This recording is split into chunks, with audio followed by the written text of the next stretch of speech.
Albert Einstein once said, everybody's a genius, but if you judge a fish by its ability to climb a tree, it will live its whole life believing that it is stupid.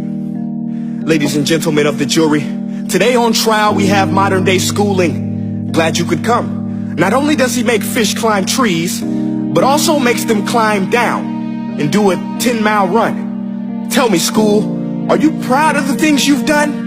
Turning millions of people into robots, do you find that fun? Do you realize how many kids relate to that fish swimming upstream in class, never finding their gifts, thinking they are stupid, believing they are useless? Well, the time has come, no more excuses. I call school to the stand and accuse him of killing creativity, individuality, and being intellectually abusive. He's an ancient institution that has outlived his usage. So, Your Honor, this concludes my opening statement, and if I may present the evidence of my case, I will prove it. Proceed. Exhibit A. Here's a modern day phone. Recognize it? Here's a phone from 150 years ago. Big difference, right? Stay with me. Here's a car from today, and here's a car from 150 years ago.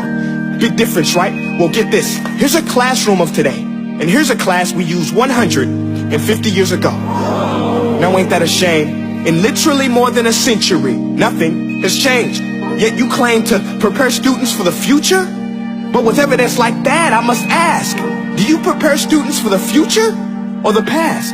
I did a background check on you and let the record show that you were made to train people to work in factories, which explains why you put students in straight rows, nice and neat, tell them sit still, raise your hand if you want to speak, give them a short break to eat, and for 8 hours a day tell them what to think. Oh, and make them compete to get an A letter which determines product quality, hence grade A of meat. I get it. Back then, times were different. We all have a past. I myself am no Gandhi. But today, we don't need to make robot zombies. The world has progressed. And now we need people who think creatively, innovatively, critically, independently, with the ability to connect. See, every scientist will tell you that no two brains are the same. And every parent with 2 or more children will confirm that claim. So please explain why you treat students like cookie cutter frames or snapback hats, giving them this one-size-fits-all crap. Watch your language. Sorry, Your Honor, but if a doctor prescribed the exact same medicine to all of his patients, the results will be tragic. So many people will get sick, yet when it comes to school, this is exactly what happens. This educational malpractice, where one teacher stands in front of 20 kids, each one having different strengths, different needs, different gifts, different dreams, and you teach the same thing the same way? That's horrific. Ladies and gentlemen, the defendant should not be acquitted. This may be one of the worst criminal offenses ever to be committed. And let's mention the way you treat your employees. Objection. Overruled. I want to hear this. It's a shame. I mean, teachers have the most important job on the planet, yet they're underpaid? No wonder so many students are short-changed. Let's be honest. Teachers should earn just as much as doctors, because a doctor can do heart surgery and save the life of a kid. But a great teacher can reach the heart of that kid and allow him to truly live. See, teachers are heroes that often get blamed, but they're not the problem. They work in a system without many options or rights. Curriculums are created by policymakers, most of which have never taught a day in their life. Just obsessed with standardized tests. They think bubbling in a multiple choice question will determine success. That's outlandish. In fact, these tests are too crude to be used and should be abandoned, but don't take my word for it. Take Frederick J. Kelly, the man who invented standardized testing, who said, and I quote, "These tests are too crude to be used and should be abandoned." Ladies and gentlemen of the jury, if we continue down this road, the results will be lethal. I don't have much faith in school, but I do have faith in people.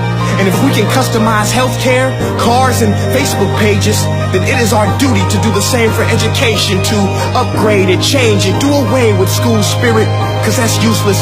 Unless we're working to bring the spirit out of each and every student, that should be our task.